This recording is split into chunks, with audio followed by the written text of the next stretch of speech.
Hi, this is Outlaw Bookseller, Stephen E. Andrews. I thought it was time for another science fiction video because we've done a lot of rock and roll content on the channel recently. Just because the way things have turned out, there's lots of things been coming out. I've been in the mood to talk about these things, and also there's been demand from the subscribers. So if you want to see more SF, there will be more SF, of course. That's always going to be a key focus on this channel. So if you are watching the science fiction videos and you haven't subscribed, please do, because that will encourage me to do more. Let me know what you'd like me to cover, but I've got tons of ideas. So today I thought I'd do another top 5, because I've done a couple and they've had some positive comments from various people saying that they've been refreshed by the things that I've selected. So today I want to talk about my sort of top 5 most underrated science fiction novels this century. And there aren't quite a number of things I could have picked, and in my day job as a bookseller I tend to hear about the popular people all the time. People like Adrian Tchaikovsky and Alistair Reynolds. People still talk about Ian Banks even now, which is testament to his enduring sort of skill really, and the influence he had over SF, which I have to admit I am sometimes very rueful about. I think really that space opera is typical SF, but it is the 21st century. We need to remember that space opera is an old form, that it is still vital, but there's a lot more to the world of SF. So I think in picking my underrated books, I've picked some things just off the cuff really, which I've always really enjoyed, and this is in no particular order at all really. So I'm just going to grab them off the top of the pile. The paperbacks are on the top. So this is a book which I read probably about 10-15 years ago, called Painkillers by Simon Ings. I'm aware there's quite a glare in here this morning, if you can see that very white cover. Painkillers by Simon Ings. I'm not sure if this is in print at the moment. This came out around about the turn of the century, and 2000, and this is a slightly later edition from 2014 actually, so maybe it's not as long ago as I thought when I read it. And Simon Ings is a journalist.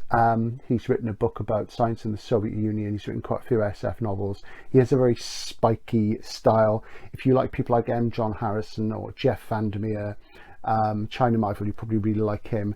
He can be quite difficult to read at times. This for me is by far his best book. And I'm just going to read you a bit of a blurb on the back. So I'm not going to tell you too much about it because it's got a small SF conceit in it. And there's a quotation that says, "I remember them, their mouths and their needles, that is all." Adam has entered a nightmare of corruption and violence, where the only solace is the forlorn hope that he is helping his autistic son Justin. Adam risks everything, his marriage, his family, his life, to lay his hand on the one thing that might save him. And this is the SF conceit. There is one thing. I'm not going to tell you what it is, and it's really well done. But I loved this. This is a fantastic book. It took hold of me by the scruff of the neck and shook me.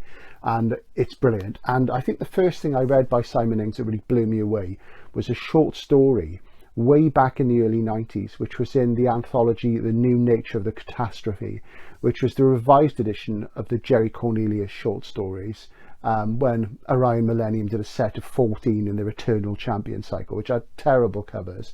But I'm going to talk about this another time. A story called Bruised Time, and it was a Jerry Cornelius story, and in it Jerry Cornelius, and if you don't know who Jerry Cornelius is, you do need to read some new wave SF. He was a figure that Moorcock invented, lots of people wrote stories about, and in that Jerry is a bisexual toilet attendant dying of AIDS, and it doesn't pull any punches. And Jerry is very often a rock star, Nobel Prize winning physicist, Jesuit priest, all those sort of things. It's a great story. So Painkillers, if you really want to challenge yourself, this is something the readers of mainstream novels would like as well, because it's just barely SF, and that's what I really like. I really like that thing, this near future. Great book. Something else which you won't find on the science fiction shelves in most bookshops is a fantastic book by Michel Hullebeck, Submission, which came out, I think this is about 2015, and this caused a huge furore in France because it envisions a near future France that is submitted to fundamentalist Islam, and of course Islam means submission. And it's a marvelous book. It's set in 2022, which of course is next year, and it's about an academic who teaches literature, and he is an expert on J.K. Huysmans, Joris Carl Huysmans, who's best known for a book called Against Nature, Against the Grain. Huysmans was a symbolist decadent writer from the late 19th century, and he went from writing books about sort of Satanism and decadence and reveling and those sort of things, and went to Catholic conversion. And this is about the unlikely conversion in a future dystopian fundamentalist state. And Hullebeck is kind of the bad boy of French literature. There's a lot of grim, joyless sex in his books, sort of drug taking, stuff like that. Usually sort of tranquilizers, that sort of thing. And he is very, very bleak. I mean, he wrote a book about H.P. Lovecraft called Against the World, Against Life, which I think is one of the best titles any book's had this century. So this is brilliant. So if you like Huysmans, this works on 2 levels. So I would say, do read this. Try and read the Huysmans books first, because Against Nature, aka Against the Grain, is a brilliant book that everybody should read anyway. It's the yellow book that one of the characters is carrying at the beginning of Oscar Wilde's portrait of Dorian Gray. So that's Michelle Hullebeck's submission, and I thought this was structurally and formally perfect. Superb SF novel. Some people would say it's not an SF novel because nothing scientific happens in it. Well, that's where I would disagree. A social change is scientifically explicable. A social change that we haven't seen yet, that is scientifically explicable, social science, it's science, it's scientific, it's not magic, it's science. So if you look at something like, I'm watching Homeland at the moment on TV, and there's a point comes in that where there's a female president of the USA, and that hasn't happened yet. So if you think about SF as the literature of change and explicable change, change that is scientifically possible, that hasn't happened yet, that shows where SF and the mainstream intersect. And that's why it's so important to read near future SF and to think about possibility and how SF reflects the real world. So moving on, another book that you won't find on the science fiction shelves unless you come to the sort of bookshop that I work in, is Jed Mercurio's Ascent. Now, Jed Mercurio is most well known to people in the UK because he wrote a TV series called Line of Duty, which I'll admit I've never watched Line of Duty, but I love his fiction. He wrote a novel called Bodies, which is about 24 hours in the life of a young doctor. He wrote this book, which is fantastic. Another novel called American Adulterer about the health and sex life of JFK, which is the kind of thing that J.G. Ballard or Barry Marsberg might have written in a sunny mood. And it's American Adulterer is obviously an amazing book. And he seems to have abandoned prose fiction, sadly, because he does so well with his TV writing. And obviously the money's there. Same thing happened with Alex Garland. It's a great shame. So this is Ascent, which it traces the career of a Russian fighter pilot, and so it begins like a mainstream novel, but it is an SF novel, as you will see as you read towards the end, and it's a really gripping read. And Jed Mercurio is one of those people who he followed that sort of Hemingway sort of route and Harlan Ellison route, write about what you know, and he was medically trained, hence Bodies.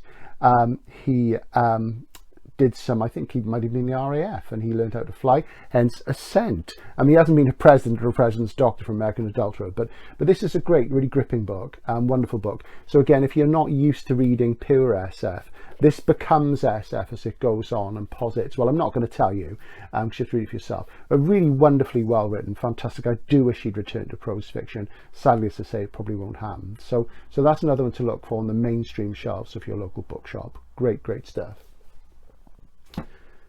Finally, I'm picking it's not finally because there's another 2 to go, but finally out of the 5, my 4th selection is a sort of genre SF novel, or a novel that's been published as genre SF. So, and this is Richard Morgan's Market Forces. Now, Richard Morgan's really popular. Altered Carbon made a big splash in 2004. The first edition was changing hands for hundreds of quid within a few days. There's been the Netflix series, which hasn't held back on the sex and violence, and people got really into those. And I enjoyed Altered Carbon. I wasn't so keen on the other 2. I felt that, that was enough, really. And that to me has been one of the problems with SF in recent years. It's going down the way that fantasy's going. There have to be sequels. People want more of the same, and that's not what SF is about. It's not about making you comfortable. It's about making you uncomfortable. I've said this time and time again, and even though I like a good series as much as the next person, what I want to see an author do is take a different approach each time. I mean, most writers of science fiction will have a theme and they circle around it and they do that theme from different angles. And that to me is more interesting, a thematic approach, than the same characters, the same situations. And this, for me, is Morgan's best book. This is a first edition.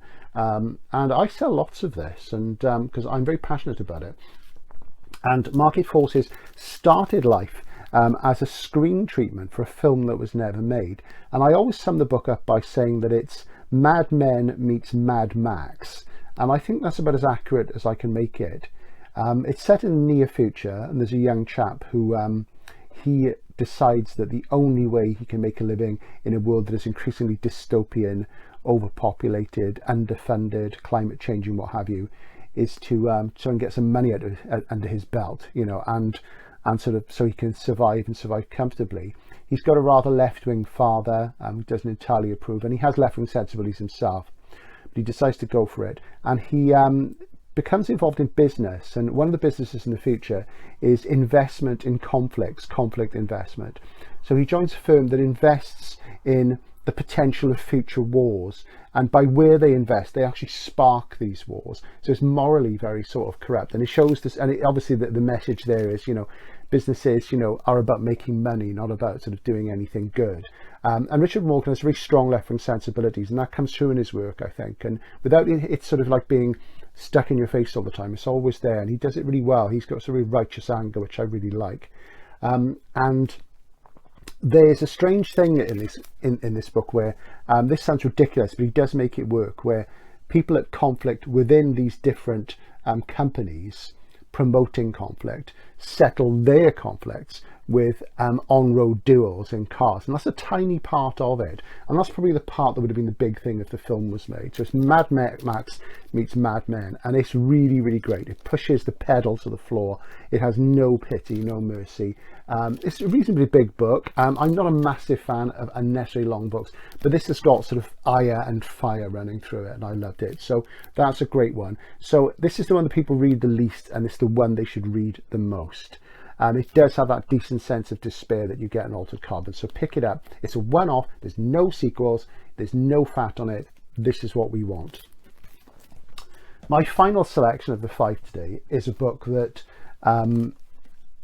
just intrigues me, and it's a book which I've only read once, and I've picked up and read bits again, and I need to read it thoroughly again, because what really excites me with fiction when it comes to genre is books whose genre is possibly indeterminate, and I find that very, very exciting.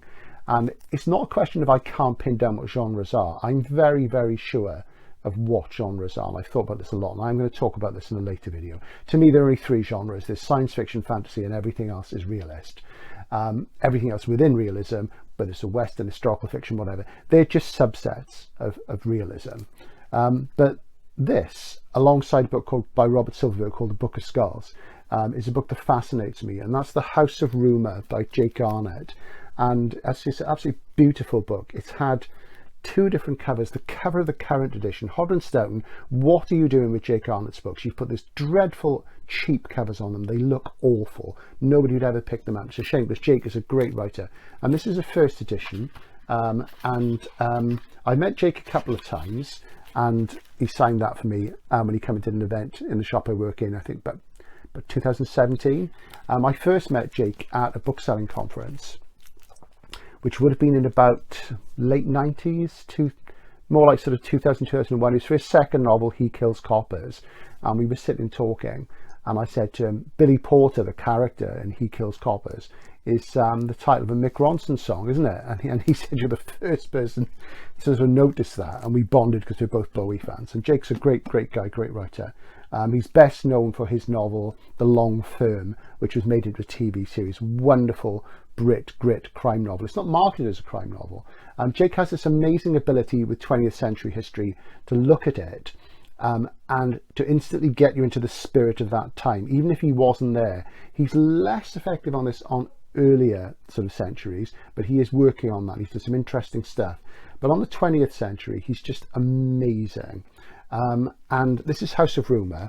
Now, and I'm not even sure if House of Rumour is a science fiction novel or not, which is exactly the sort of feeling I want to get you know, at this stage of SF's development. I want it to keep pushing that boundary, to keep pulling things back and forth with the tide, you know, really sort of upsetting expectations. And it's impossible to describe this book. It's like a secret history of the middle of the 20th century. It's got lots of characters in there who are real people. Ian Fleming, creator of James Bond, Aleister Crowley, the occultist. It has a rocket pioneer who I'd never heard of, who I assumed was a fictional character, and called Jack Parsons, I think it is, and I'd never come across him. He's a real person. He was involved with Crowley magic as well. It's fascinating stuff.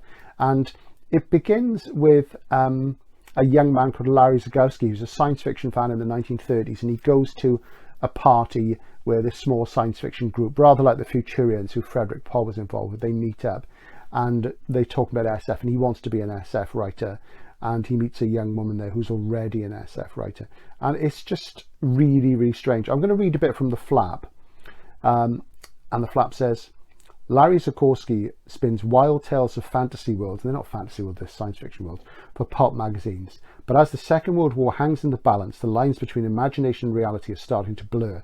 And this is what I like about this book. There's a thing in it about Ovid as well, Ovid's Metamorphosis, which is really, really interesting and underpins what's going on or not going on in this book. The blurb goes on to say, in London, spy masters enlist occultists in the war of propaganda. In Southern California, a charismatic rocket scientist summons dark forces, and an SF writer funds a new religion. Of course, that's a reference to L. Ron Hubbard's Scientology and Dianetics. In Munich, Nazis consult astrologists as they plot peace of the West and dominion over the East, and a conspiracy is born that will ripple through the decades to come. This really is quite something. Is it confusing? Yes. Is it intoxicatingly confusing? Yes. Is it compelling? Yes. It's beautifully written. I guess you could say it's about conspiracy. What the conspiracy is, you'll have to work out for yourself. I'm not even certain. So you can get hold of the hardcover, do lovely end papers there. And I really can't say enough good about this. I mean, this is what I want SF to be. And there's Jake there in the back. I want it to be challenging, refreshing, unique, original. I want it to be set in the past or the future, the present. And really, these are the sort of books that we should be seeking out. They don't give easy answers. They're not full of cliches. They're not full of the same old tropes. They're different things. So if you really want to challenge yourself, it's the 21st century. You know, science fiction should be moving forward. And I really feel for the last 30 years, it's been dragging its heels, and it's been dragging its heels for giving easy answers. So I am saying to writers, to the readership, especially the young readership, a lot of you are going out there for really great challenging things, but you know, step up and try some things like Ascent, Submission, Painkillers, Market Forces, and most of all, House of Rumour. It's that thing where, you know, you need to move forward, and I'm keen to move forward, and I want SF to really sort of inspire me and inspire you. So those are some books which you may well want to look at those authors. They will sort of take you outside your comfort zone, because we need to move outside our comfort zone. That's how we're going to make SF more vibrant, more alive. And that's how we're going to convince people in the mainstream of literature that it's worth reading, by raising the standards and meshing the two things together, the way they were before the word science fiction was invented. So this is Outlaw Bookseller, signing out for now. I'll be back with more SF soon. And have a great Halloween. I'm filming this on Halloween. It probably won't come out till a week later. And be careful out there.